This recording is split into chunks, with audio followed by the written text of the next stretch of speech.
Have you ever considered what it takes to bring about a ceasefire in a region marked by decades of conflict? The recent ceasefire in Palestine offers a fascinating study in diplomacy, conflict resolution, and the quest for peace. The story begins in May 2021 with the escalating violence between Israel and Palestine. Concerned about the growing unrest, UAE Foreign Minister Sheikh Abdullah bin Zayed Al Nahyan expressed his worries and called for an immediate ceasefire. He emphasized the importance of the Abraham Accords, a series of peace agreements, in promoting stability in the region. Urging all parties to commit to a ceasefire, he sought to initiate political dialogue and encouraged restraint.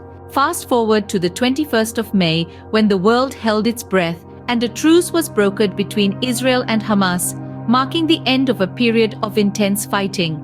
The ceasefire was met with a global sigh of relief. The UN Secretary-General, Antonio Guterres, stressed the need for Israeli and Palestinian leaders to engage in serious dialogue to address the root causes of the conflict.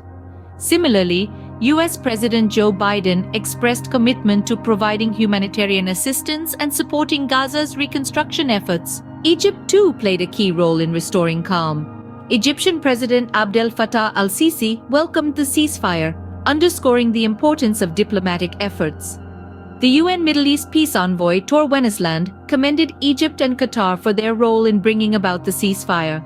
The ceasefire has not been without its implications. In the wake of the truce, tensions have risen on the University of California, Santa Barbara campus over a resolution calling for the university to divest from companies supplying Israel with military equipment or violating Palestinian rights. This reflects the wider scrutiny of Israel's actions, particularly among young liberal American Jews and the progressive wing of the Democratic Party. In summary, the ceasefire in Palestine, reached in May 2021, marked the end of a period of intense fighting. It was a result of diplomatic efforts from multiple parties, including UAE, Egypt, and Qatar. It has, however, sparked debates and heightened tensions, notably on American college campuses, reflecting a shift in public opinion towards the Israeli-Palestinian conflict. As the world moves forward, the hope is for lasting peace and resolution. But the path to achieving this is complex and fraught with challenges. And so, the quest for peace continues.